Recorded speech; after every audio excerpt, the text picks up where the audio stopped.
and welcome to Best Love Forgotten, a deliberately unofficial and uncanon actual play podcast. My name is Jess Wolfendale and I am your keeper. My name is Miriam Feats and I play Agnes Finch. My name is Nathan Quadrio and I play Sophia Finch. Welcome back to our fourth and final session of the Viscount Who Left Me in the Regency Call of Cthulhu module by Z.V. Cretney. A little commotion for the module. Yes. Yeah. Now, before we jump into the thrilling conclusion, in case you've forgotten, it occurs to me, dearest listener, that I failed to explain why I chose the Finch sisters as the subjects of this account. Why not the Viscount and his family, who knew from the beginning the truth of the deadly curse placed upon them, after Ambrose Huntley was locked away and the siren convinced she had been abandoned by her love? Why not Harriet, who had been touched not only by the previous incident in this series at Thornhill Manor, but now found herself widowed on her wedding night, husband reduced to his heart and potentially pregnant with the next cursed Huntley heir? Why not Francis Fable, who had just revealed he knew not only of the curse and the ritual to undo it, but also his plans to perform a further part of the ritual to bind the siren and use her power to secure his place in society free of its rules? Why instead choose two sisters who, through providence or misfortune, had twice seen beyond the veil of mundanity and into our eldritch underbelly of horror, who, through the trials of death, dance, and dreaming, did their very best by remaining just that, sisters? I'm not above admitting I have become attached to our subjects, dearest listeners. I believe the tale of the Viscount and the siren displays most strikingly their spirit, their tenacity, and, that which I admire most ardently of all, their kindness. A singular commodity in the days to come. You sit in a private room at White Hart Tavern, Francis Fable having revealed to you his plan, telling you where you may meet later if you choose to do so, then leaving you to discuss. I would be happy for us to complete the ritual without him. Yes, that was my thought as well. However, I am not willing for either of us to sacrifice our soul or a piece thereof to this strange creature. I already feel like I have given some of my soul to the dancing master a year ago. I do not feel that I want to rip a piece of it again. The kind of power he talks of playing with, I think, regardless of whether anyone is truly losing their soul to this ritual, we cannot allow him to have it. Agreed. But what I am saying is that I am willing for him to lose his soul or his life in this situation. Surely he is our scapegoat, our sacrifice here. Can we not allow that to happen and then end the ritual there? Surely he will pass his soul and die before he has the opportunity to give his wedding ring. So you are saying we go along with him? I am saying I don't know if we have another option that is not going to end in significant damage to ourselves. All right. I do not wish to go with him. I do not wish for him to have this power. I must be honest with you, Aggie. For a moment I was scared that you were tempted. I won't say that the thought of it isn't. I have struggled with these things much more than you have. Indeed. And to know that I could have a life for myself without worrying about, but at the cost of someone else's ability to decide their own life. It is not a fair trade. I do not think he is an evil man. I just think he is entirely preoccupied with this obsession. There may even still be a way to talk him out of it. We have only met the man once, and he certainly seemed... There was a sympathy to him that, remembering Sir Jasper, he had a coldness to him. I do not feel that Mr. Fable is as far gone, that perhaps he could still walk back from this. But I would say that Sir Jasper was quite literally a man possessed. I believe that if this marriage were to go forward, perhaps Mr. Fable would be. So we could prevent him becoming so. Perhaps. And Aggie, if you did want this ritual for yourself, I wouldn't blame you. I don't. I want to break this curse for Harriet and for what we assume is her unborn child. Very well. Do we wait, or do we make haste and gather the flesh before he arrives? I think if we want him to trust us enough to let us into this ritual and perhaps stop it, it might be best to wait for him. Okay. You head there in plenty of time so that you're able to find your way to the correct spot in the river. You make your way back towards Perrymead House quite a ways, down towards the river from the roadside. It's a muddy walk from there. You approach this isolated river bend shoes squelching, sinking into the muddy shores. There's a huge willow tree overhanging the water, some of its branches dipping in, leaves swaying with the gentle flow, and a rocky outcropping can be seen nearby. Do we see Fable? Not yet. No, you came a little bit early to make sure that you could find the space. I would like to maybe gather some more surveillance, just some more angles, perhaps a little bit closer, and just more investigation. Yeah, I think I'd like to do the same, just get the lay of the land a bit closer. Go ahead and roll. This is a fun one. Natural philosophy. 44 over 1. 62 over 1. Incredible. Following on from that, if you could roll either a natural world or a spot hidden. I like those a lot better. That's a 97 over 46. That's a 36 under 45 for spot hidden. Woo! Incredible. You're looking for a cave. You cannot see a cave, but this rocky outcropping you see, you think it's the top of the cave. Like the water level's higher than, so that we couldn't get into the cave entrance. Can we get out? Well, you could. Well, you could, but you'd be swimming. Yeah. Could you get out? Do we have to cross water to get to the outcropping, or can we walk onto the outcropping? You'd be able to walk onto the outcropping. Well, great. Then we're walking to the outcropping. Great. You walk to the outcropping. As you do, you see Francis approaching in the distance. I'd like to somewhat casually raise my hand just to draw his attention to us. He smiles to see you both there. And he starts to walk towards you. Are you doing anything before he arrives? I'm just following Sophia to wherever she's heading. I'd like to take a look here. Is there a hole in the top? Not in the top. Is there anything that might indicate to me that I could get in aside from swimming? I'm not even going to make you roll for it. No. Okay. He approaches. Any luck? No. It seems like it's the cave is beneath us here. Yes, that was our reaction as well. I don't suppose either of you could swim. I'm not incapable. It is not my strongest talent. And you? Unfortunately. Well, do we have a rope? Tie it around my waist?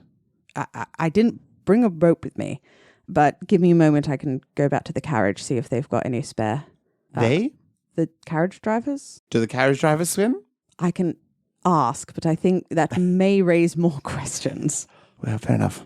I'll go see if they have any. Spelunking is not a... And he comes back after some time. Can I, while I'm missing something so big here. While that's happening, I would like to go up to the willow tree. Because that's such a focus of the painting particularly. Yeah. So I want to go right under the leaves and look really closely at the willow tree and see if there's anything, particularly knowing that there had been carving on the windowsill. Yeah. Roll a spot hidden for me. Come on, baby. The bird. It's an 84. He's not here right now. Correct. So I'm going to push. Yeah. But how? I think the way I'm pushing, perhaps, like if I'm not seeing anything sort of immediately where I am, I'm going to attempt to climb and like get right up into the branches of the tree and see if that changes the angle or whether there's something to notice from higher up. Roll again. It's a 50 if I spend 4. You cannot spend luck on a push I can't spend luck on a push roll. That's right. All right, there's 50 over 46. That's right. I know the rules of Call of Cthulhu. Okay, so does this mean because of the pushed roll, in terms of the narrative consequences, that I would not have an opportunity to do anything before Mr. Fable arrives? No, you have an opportunity to do something, absolutely. Okay. But we will resolve this first. Please do. So you're climbing up into the branches. Yes. You do not find anything. Yeah. And as you're starting to make your way back down, you see a nightingale land on one of the branches. A bird. Yes, a bird. It does startle you. Roll a history check for me. I'm so good at these. 31 over 11. That's okay. Something about it is slightly familiar to you, but you can't quite grasp onto it. And unfortunately, in that moment, your foot slips. Yeah, absolutely. You fall. I'm going to ask for a dex check. Okay. That's a 9 under 65 for an extreme success. Yeah, okay. Look, I feel like I can't give you too many consequences for that. Thanks to all that I fencing do a training. triple flip. Yeah. Maybe. You're very light on your feet. Land in a 3-point hero stance. Yeah, you begin to fall down, but very quickly you reach out and grab one of the smaller branches and just manage to use it to sort of bounce yourself up and land quite lightly on the ground, none the worse for wear. Whew. And no one saw it. That's okay. That honestly, in this world, that's better.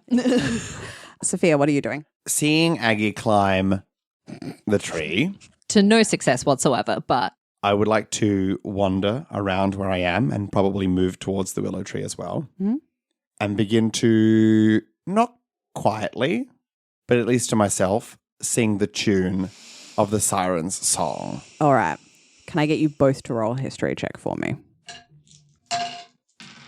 71 over 40. about to cry. It's an 11 on 11. For my first ever success in a history roll. You begin to hum this tune, Yeah. doing your best to remember it. Uh-huh. Agnes, Yes. you hear it. Yes. And having just seen this nightingale, it reminds you that you do know this song. You've heard Miss Anastasia Gilbert hum it, sing it before. She would sing it while oiling her blade. You sort of like flash back to one of those moments you're both out in the field. She's sort of teaching you how to care for your equipment. And you asked her about the song. And an old minor song my papa used to sing to me. She looks at you and smiles. It's supposed to be a duet. What's the second part? And she teaches you. It's a song called Sweet Nightingale. It's an old folk song. The verse that you remember, should I say this or should I sing this, is my question. You should sing it. Okay. There is no question. Okay. All right. Pray sit yourself down with me on the ground, on this bank where the primroses grow. You shall hear the fond tale of the sweet nightingale as she sings in the valley below. As she sings in the valley below. And that you just, in a moment, remember this song. I think if there's a duet part, then whatever Sophia's doing, I think I sort of wait for the right point in the melody and then just join in. And you're both humming this tune together. Nothing in particular happens, but it does fill the air quite nicely. You hear some of the bird calls. Fifi, I have heard the tune you are humming before. What do you mean you've heard it before? That's My fencing instructor sung it. She said it was an old miner's tune. an old miner's tune. That's the song of the siren. Was sung to me in my vision. She sung of a nightingale. There were no words in what was sung to me. Just a tune. I'm sorry, I don't know any more than I know, but I know that music. Are you saying that this siren could be a Welsh miner? Yes. Another great And his name was Billy Elliot. I want a dance study. This is what happens when you become a ballet dancer. Mr. Fable returns and he's got some rope and a little bit of spare tack roped together. Let's do it. He sort of gives it to the two of you. Hands off sort of gesture. If you're going to tie it. Tie me up, Aggie. Fifi, are you sure about this? What other option do we have? It is not particularly discreet, but Fifi, you are wearing a lot of layers to be getting in the water. Well, Mr. Fable, if you turn around, please. Of course, he does so. And I strip down to what is in a ridiculous amount of clothing for our contemporary eyes, but is scandalous. Yeah. In the Regency period. And then tied up, and then I'll jump in the water. Wonderful. I would love a swim roll, please. If I'm in any trouble, or you perceive me to be in any trouble, pull me out. Yes. Anything. Fifi, your safety is the only thing I am thinking of right at this moment. And if I don't make it back, then please Don't say continue that. with the... continue with the ritual. Okay. Okay. Peace out. What was it? That's a 77 It's okay. over 20. Yep. Big money, no maomies. I should push. You can if you'd like. Underwater. It gets worse if you fail again. I know. I mean, I'm not going to get a 20. That is so... It's so mathematically, low, that's so yeah. unlikely. And I only have 9 luck. What I'd like you to do is roll a constitution check to avoid drowning. That's a 40 under 60. Excellent. I will tell you the system here. Yeah. You have 30 seconds of time Yeah. before you need to make another constitution check. Okay. You make your way down and you see this cave opening as your Okay. eyes adjust to the dim. Yeah. Do you make your way in? Yes. You swim your way forwards, a beautiful breaststroke being performed in the studio here today. You do see something glinting at the bottom of this submerged cave. Mm-hmm. You start to make your way down to it. I will ask for another constitution check. It's a 95 over 60. Can I push? Yeah. I would suggest it, in fact. Okay. I had earlier on a bit of a tick where I was waving my hand in time with some music that I couldn't hear. I am going to give in to the music Okay. and hope that that connection with the siren is going to allow me to kind of... To steal your resolve. Yes. Reroll that constitution for me. Nathan! It's worse. It's a 96. Nathan! Oh, God. You feel your body start to convulse with those terrible sort of spasms that you get when you're desperately trying to fight your body's natural instinct. Do I feel that on the line? I think you do. I immediately yell for Mr. Fable, and I immediately start pulling the line back in. Great. I will get you to roll a strength check just to see the speed at which... I would like Mr. Fable to be helping as well. Do it with the bonus dice. My strength is not great. Yep. I'm going to spend a point of luck. This is me as a player being like, I know this isn't Yeah. the best use of this resource, but narratively, this is my sister and I think she's drowning Yep. and I want her out as quickly as possible. So I'm going to spend 1 point of luck so it becomes an extreme success on my strength check. Great. You are very in tune with this rope, and at the first sign of trouble, you're able to begin pulling Sophia very quickly. Luckily, she hadn't made it very far into the cave, so you're not pulling her around any corners. And quickly, she comes to the surface. Sophia, make one final constitution check for me. 49 under 60, finally. Incredible. All right. You are still conscious as your body crests the water, but you have taken on quite a few lungfuls at this point, and so you immediately begin choking.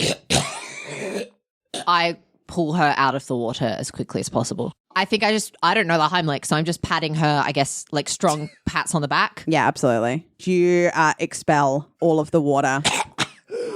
Breathe, Sophia, breathe. Just go ahead and take 1 point of damage as you slowly start to calm your body. Are you all right? Yes.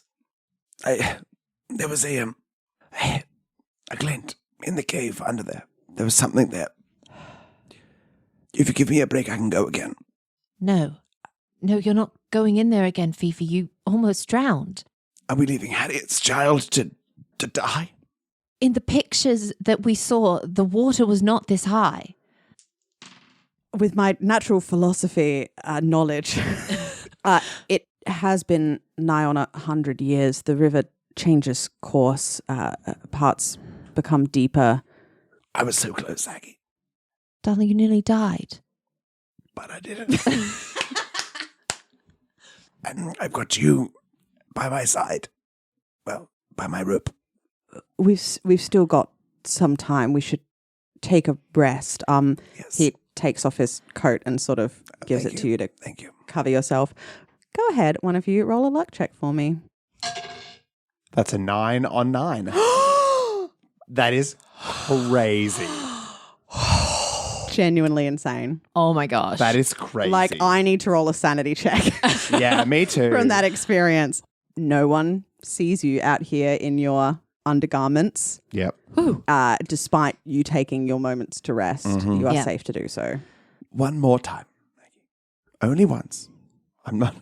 They say 3 times a charm, but I don't think I need to do that again. But I know where I'm going now. I've seen it. I can make a beeline for it straight away. If you're certain. If it's not that, then I think that I'll leave. I just hug her as tightly as I can. Right, well, best of luck. Come back. And I dive into the water. All right, roll a swim check for me. 72 over 20 It's again. okay, that's fine. Roll your constitution check. 57 under 60. Wonderful. You make your way down because you know exactly where you're going. You find a bottle that is a bit murky Okay. next to a pile of humanoid bones topped with a large bird skull. Grab that bottle, grab that skull. Great. Yeah. Great. And then if I can, I'd like to kind of hold them both in one hand. Yep. And yank on that rope as hard as possible. Great. Yeah. Yep, you do so. Make one final constitution check as you guys start to pull up. I think it'll be okay. Yes, 13 under 60, so a hard success. Incredible. You control that body. You should start freediving. You control that body. However, even though you've been through quite a lot, Sophia, seeing a weird skeleton, I'm going to ask for a sanity check. Absolutely. Do I need to roll to pull her out this time, or is that just going off? I think with the time, you've got time. Yeah. So 19 under 56. Excellent. Just one sanity loss, please. Just one? Yep. Hand out, hand out, hand out. Pretend hand it's in a bottle. Okay. And you emerge with a message in a bottle and a fistful of bones. Just the skull. Okay, great. Sorry. Cool. And with a fistful of skull. Yeah. Narratively, I'd like to take a moment. I'd like to hand over the skull. I'd like to Yeah, absolutely. And then I open the bottle. I'm not going to be like, let's go. Okay. 5th of January, 1716. I think that aligns with some other dates that we're aware of. With something I've seen before. Exactly the same date as the letter from Ambrose. Dear Madam, I am writing to inform you that I can no longer continue our liaison. Please cease all correspondence on receipt of this letter. Any claims of an engagement will be dealt with by my solicitor. I do not expect my family or the wider community to learn of any connection between us. Yours sincerely, Viscount Ambrose Huntley. So he was cursed because he wouldn't marry the bird woman. Can I see the letter? Of course. I don't know, these are physical props, but Miriam is looking, is it the same writing? It is not. I think the Viscount was cursed because his sister wrote this creature a letter of refusal. The letter that I found, perhaps unsent, in his hand, declared that he loved her, that he was doing everything to escape and be with her. This is in an entirely different writing, sent on the same day. He said that his sister was keeping him prisoner. I believe that he did love this creature, that he was going to devote himself to her, that this curse could have been avoided entirely. Well, then perhaps this is something that I don't know what the ritual is going to be like, but we could tell her that. I feel as though we should. Mr. Fable, we have not been entirely honest with you. I think that's only fair. We have your brother's heart. Okay. Okay, then we can do this. Yes. Yes. Right. Well, by my calculations, we could go there right now. I'm sorry, I'd just like to pause. We have not been entirely honest with you again.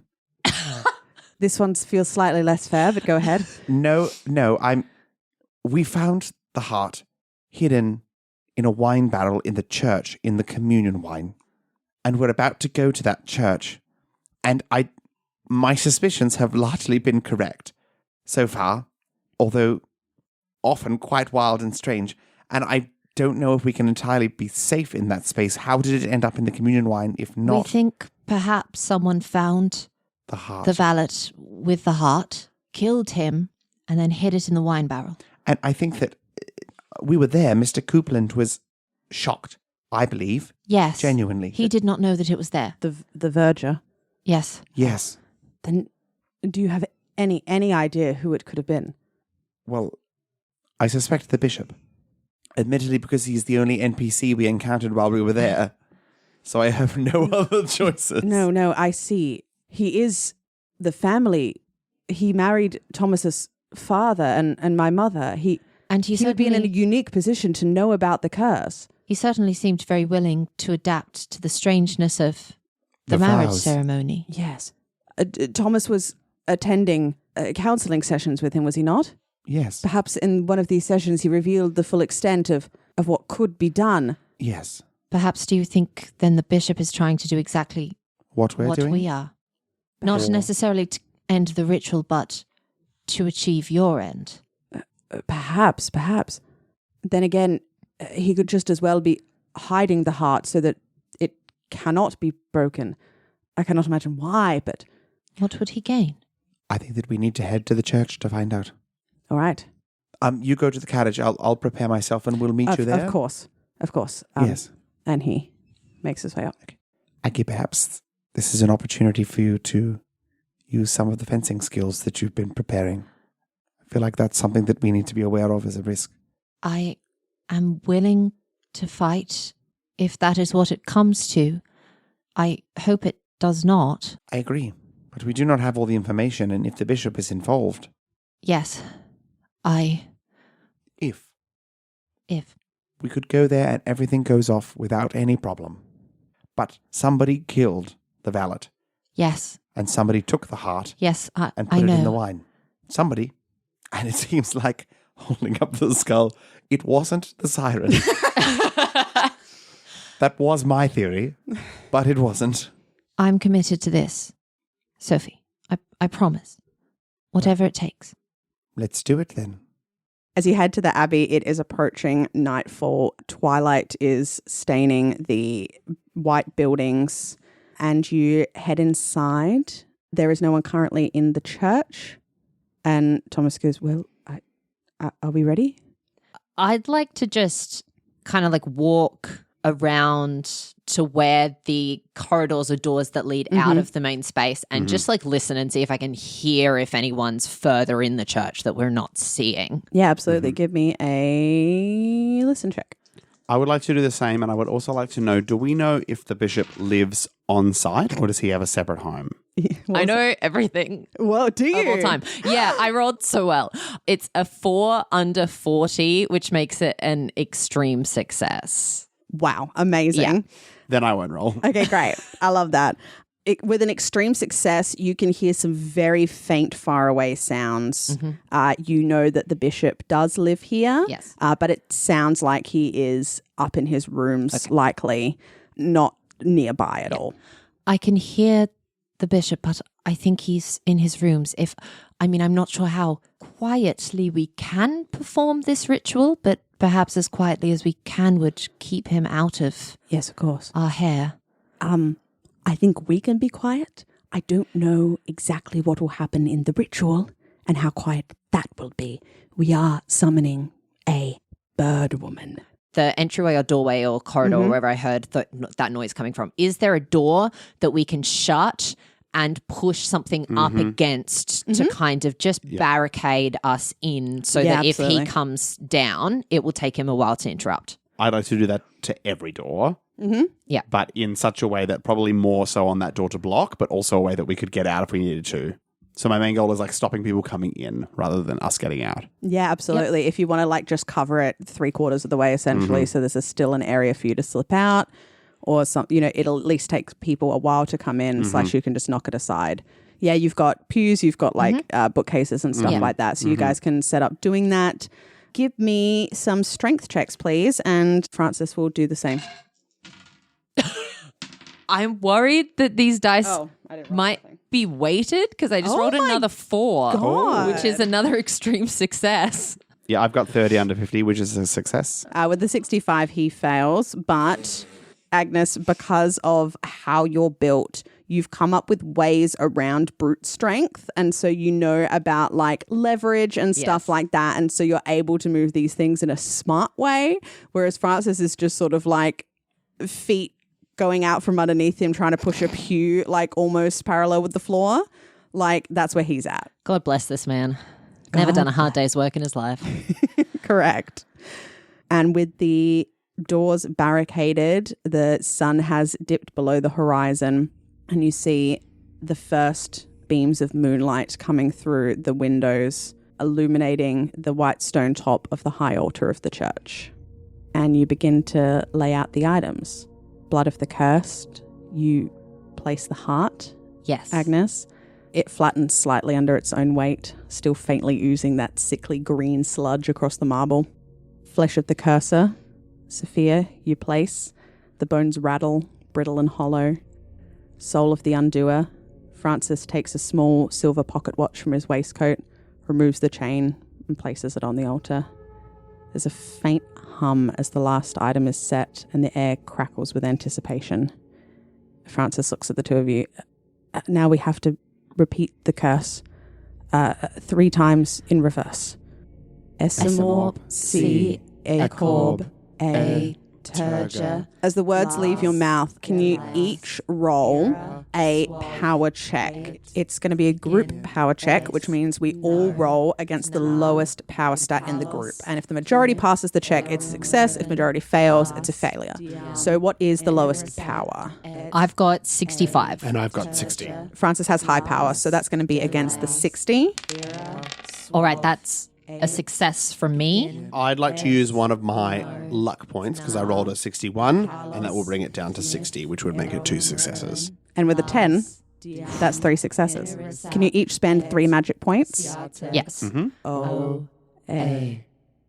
As the last words are spoken, a shockwave silently rushes from the altar, passing through and beyond you, power tingling in your fingertips and on your tongue.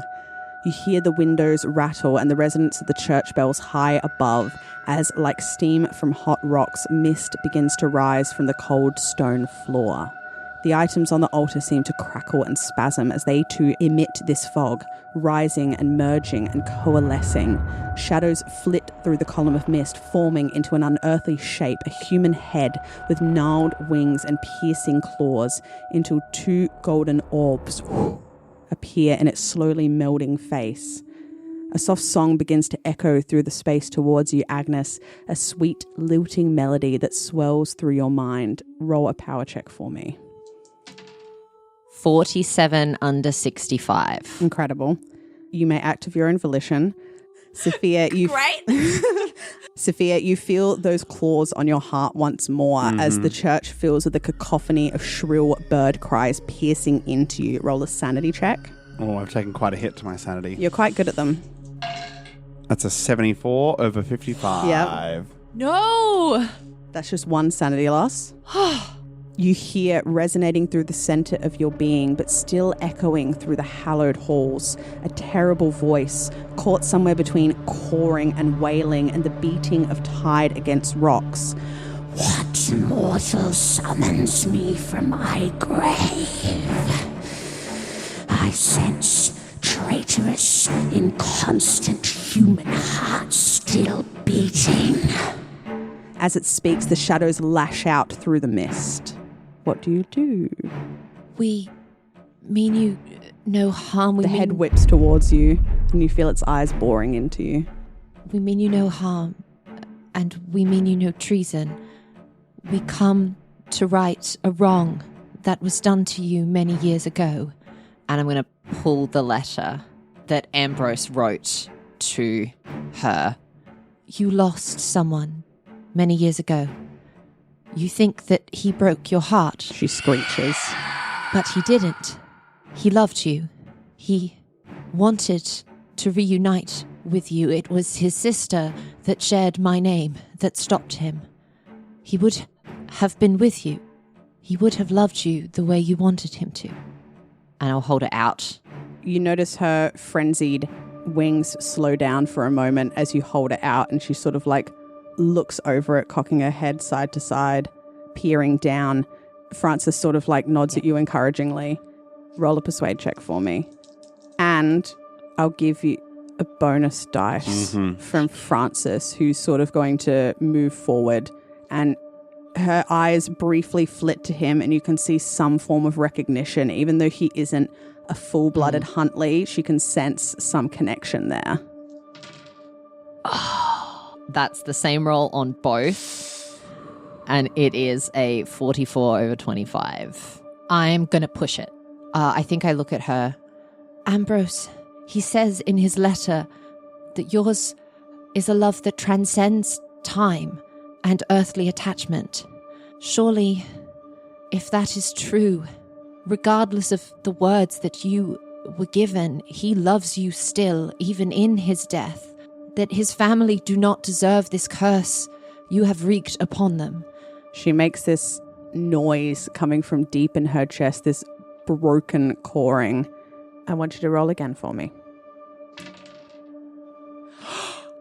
That is a 21 under 25 Yes. for a success. And this is why we push. Yeah. Good stuff. This is why we push. You see the wings slow further until it's almost the rhythm of a heartbeat. And she sort of lowers herself to just floating above these items, still faintly glowing. And you see teardrops fall from her eyes, but she is calmed. He did not leave me. No. Can you each roll power again as the second round of the ritual takes place? Oh. Okay, so a mega failure. Bad Yeah. times. I rolled an 87. Yeah, 73. Okay, so despite this success with the siren getting through to her, That this didn't let round, any of us roll like an extra dice. this round does fail. It just means it needs to be repeated. Do we still lose the magic points? You still lose the magic points. Oh. This is where we're going to get in trouble. Yeah. How many magic points do you have? I started with 12. Yeah, me too. So it's tight now. It's tight. It's really tight. We can't fail again. fail another round. Yeah. You see the items on the altar tremble once more and sort of spasmodically jerk around as some candles that were lit around the room begin to snuff out. Francis steps forward. We must continue the ritual. And he takes out a wedding ring from his pocket and begins to move forward towards the siren. I put my hand on his wrist to just kind of stop that movement. This is, Francis, it is hard enough just to maintain what we are doing, and you are asking us to do more for something for a power that you do not even know the extent of. She has lost enough. Can you not leave her in peace? Go ahead and roll a persuade for me. It's a 43 over 25. Yeah, he sort of frowns at you and he's like, I must do this, and turns back. We're going to call this a repeat of that round of casting. Roll power again. Oh, God. Okay, success here. Extreme success. I got a 9. All right, so this round, We don't need to talk about what I got. we really don't. 94. Yes, this round succeeds, and you see the items on the table begin to go transparent as magic hums through them. And Francis is going to shake you off and attempt to continue his walk forwards. I would like to speak to the siren. Okay. A wise ancient one, my friend here is attempting to extend the ritual and place a ring on you. But I feel that is not right. What right does he have to you when your heart is already spoken for? When Ambrose, throughout time, is still your beloved? What right does Francis have to place this wedding band upon you? Francis is going to whip his head around and look at you and then turn to the siren. He's like, Siren, I only seek to fulfill that promise which was given to you so long ago. Allow me to continue my family legacy and place this ring upon you that I might fulfill Ambrose's promise. He wants your power, not your love. I want you to roll a persuade for me, directly opposed by Francis. Can she have an extra dice because go I on. spoke up? On the second roll, it is 0, 0, 0. Yep. Again. But my first roll was 20. 20 under.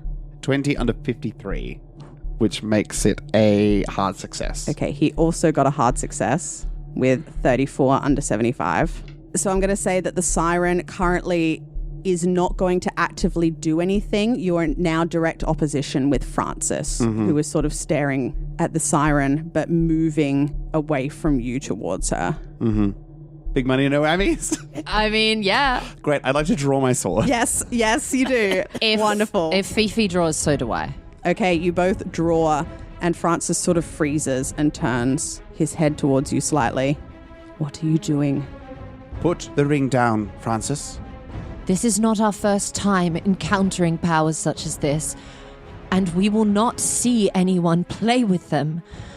You need to stop what you are doing, or we will stop you ourselves. It's not my first time stabbing a fiancé. I've ruined engagements before. Oh my god! Distort your half-brother's wife. He is going to turn to face off against the two of you and says, do what you must. Wow, you really called my bluff there, didn't you? I think, especially fencing being a little bit more about defense and flourishes and the disarmament. Yes. I think in this moment, as he says that, Agnes is going to step forward and try to use her blade to hit his hand in a way that would force him to drop the ring, and it would go All right. So, scattering. So we're going to enter initiative. Great. Because you did essentially warn him. You gave him that opportunity. So what are your dex values? 65. 60. I think he turns to you and he says, the bishop knows that we are here. If we do not have the siren's power, he will use his influence to turn the ton against us for this transgression. We need this power, please. I think that's the moment where I would. Wonderful. Like, not even words, just... Great. Yeah. You are first up, Agnes. I want to essentially, like, blunt part of the knife on the knuckles, which forces an open hand All right. response. We'll call this a fighting maneuver. Roll a dex check. Okay. He is going to attempt to dodge. Yeah, with a 26. Yeah, I rolled a 90. You attempt to rap on his knuckles, but he sees you coming and moves back. Sophia, it's your turn. I would like to, his attention being distracted by Aggie, I would like to swing low and stab him in the knee. Yep. The back of the knee to kind of cripple him down. So go ahead and roll with a bonus die for me. Both a success. Just normal successes. Is it brawl? Yes. Yes. Okay, so the first one was a 12, which is a hard success. Okay, but not an extreme success. No, just a that's hard good. success. That's fine. Go ahead and roll your damage for me. I got a 4. Whoa, boy. You stab him right in his calf and he cries out. We do not fear the bishop. And he is going to take a small knife out of his belt. Oh, everybody got little knives. Can you both roll a spot hidden check for me? 45 under 46. 3. Which obviously is extreme success. Agnes, you don't notice anything immediately. Yeah. Sophia, you notice, though it has been cleaned recently, there is still some blood on the hilt of this knife. And he swings towards you. Oh my goodness. Towards Sophia. Fifi. It was him. Okay, all bets are off. And I roll dodge. You can either roll dodge or you can roll fight back. I roll dodge, and that's a 50 over 30. Okay, he somehow rolled a 23 under 25. Oh. 1 damage as he just clumsily manages to nick you on your shoulder.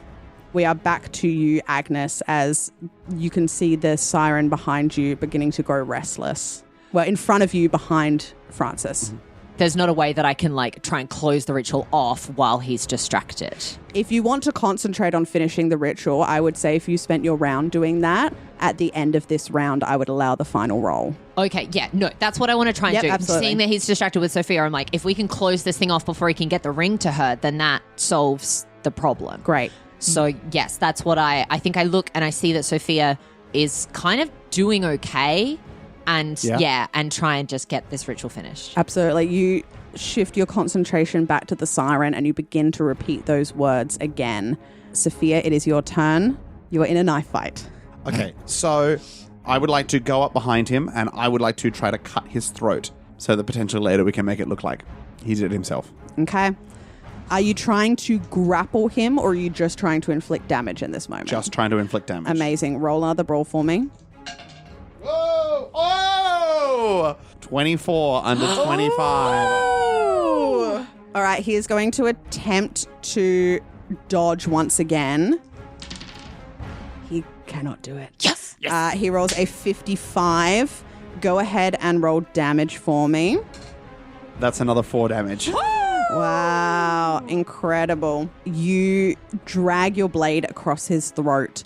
His hand immediately flies to it. You can see you've done an extreme amount of damage. He is still up, Can I say something on my Yeah. turn? I see that knife has been used before. Perhaps the valet. Yeah, man. I just want to communicate Yeah. that to my sister. Yeah. He's choking and he is going to attempt to reach around behind him and stab you in the side. Are you attempting to fight back, dodge? I think I'm going to attempt to fight back because Yep. I want this to be done. Okay. Amazing. So I trust you. Use your brawl skill as well. Okay. No, he did not do well at all. He rolled a 96 and is just too distracted by his throat wound, and he just flails behind him and struggles against your arms. At the end of the round, I think we're all going to roll a power check to attempt to close out this ritual. 40. Actually, would he be helping right now? No. No, I don't think he I would imagine be. not. I think it's just the two of you. Your power is a 60, yeah? Yes. Then I'm going to spend 3 luck to get that 63 to a 60 and succeed. Yep. Yeah, I'm 44 under 60, which is a success as well. Amazing. The two of you, Agnes, you appealing directly to the siren, Sophia, you holding Francis, your final words ring out, and for a moment, everything goes silent. You just hear the flapping of the siren's wings as she looks directly into your eyes, Agnes. You see that membrane close over them. Can I reach out and put just a hand on her face as that happens? She sort of tilts into it slightly, and then her form breaks into shafts of light that envelop the space. The 3 objects on the table all disappear, and the room resolves into candlelight once more as you feel Francis below you shaking with sobs. Sophia, what do you do with him? I'd like to look over to Agnes questioningly. I think there's a moment where I'm just caught in this, and then I turn, and I think this is the first that I've seen his throat's Yeah. been cut because I was fully focused. Fifi, what? And I'm going to run and immediately try and stem the flow of blood on his neck. I'd like to try and stop her. I'd like to put my arm out to block her. Fifi, stop. We cannot be responsible for this. We need to save his life. And I'm going to try and fight against you and get pressure on the wound. I'm not going to allow her to do that. All right, both roll a brawl check for me. I rolled a 16 under 30. Yeah, that's a 96 over 25. Oh boy. Are you pushing? You can if you want. Yes. Okay. What are you doing to push? I would like to say, Aggie, he killed the valet.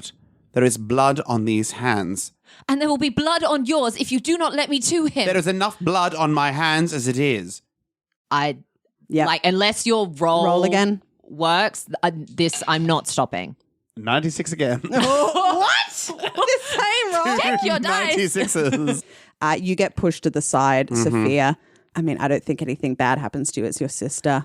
I mean, I may not be able to save his life because his throat got cut, but I'm at least going to grab my petticoats and try Roll a and first aid for stem. me. It's a 43 over 36. Am I able to push first aid? Yeah. I think with my hands putting as much pressure as I physically can on his throat, I'm going to start calling out. Help! Help! There's been an accident in the chapel! Help! And I'm going to see, just to try and get attention from the street, attention from the bishop, just anything, trying to get people in here to assist us. All right, roll again. Sorry, Nathan. Yeah, that's a 98. You hold and you're calling out, and he sort of collapses back into your arms and he's looking up at you, his eyes brimming with tears, and you feel his body start to spasm as the life leaves him. I'm sorry. I'm so sorry. I'm so sorry. And just as the rattling breath is leaving him, you hear slamming on the doors as people are trying to make their way in, and he goes limp in your arms. What's going on in there? I have one question. Is there, from what we can hear, a door that we can exit without being seen? You've covered all the doors, Yeah. But if you are able to move things away from them, yes, there are several different ways out of the chapel.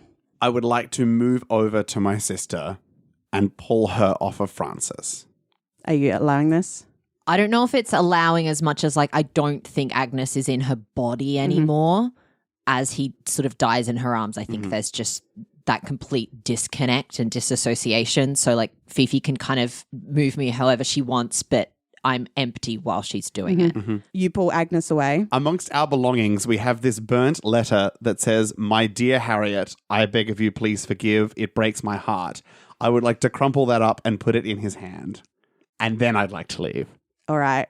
Roll a dex check for me to get the two of you out from behind the door you've barricaded. 76 over 60. Yep. I would like to push. It's one of the big bookcases that your sister moved and you're struggling on your own to get it out of the way. Aggie, what is it supposed to look like? Us? Here? Again? I don't... Help me move the bookcase and we'll talk about it once we're out. All right. All right. Go ahead and roll again with a bonus dice from Aggie. That's a 7. Which is an extreme success. You push it aside and the two of you flee from the scene. I'm going to ask you both to make a stealth check as you make your way out from the building, hearing the bells of the police cart tolling. I rolled a 30 under 40 Great. for a success. I rolled a 77 over 23. Not great. And I'm not going to push. You guys make your way out through the corridors that lead up to the apartments. And as you're making your way out the door, Sophia, you push Aggie out first. And as you turn and look back, you see the bishop coming down the stairs to see the commotion, lock eyes with you, and then you leave. We see you making your way out the back of the church as at the front, 2 police officers finally make their way in. A bunch of people flocking to the scene. Others are looking on, wondering what could have possibly gone on in Bath Abbey. We fade to black, and as we come back, you both sit in Harriet's apartment drawing room. Poor Harriet. Her eyes red-rimmed, swollen, a blanket wrapped around her shoulders with her knees tucked in under her, staring past you. What have you told her? And we have to tell her that Thomas is dead. Were we leaving out mystical elements or were we including? I think that we should probably tell her everything. Yeah. After what happened with Wandsworth and now her second husband and now her half-brother-in-law. Yes. I think that she deserves that. Yeah. So you broke the curse, Yes. Yes. but he's still gone. Yes. I'm so sorry. If there was any way that we could have saved him, we would. But you carry some of him with you. That is part of the curse. Well, or what was part of the curse. He loved me so much that he left me. Yes. Yes. And she sort of puts her hand on her stomach, believing, as you do, that she may already have a child. At least they will live without fear of love. They'll know it's their father who sacrificed his own life so they'll not be alone. Yes.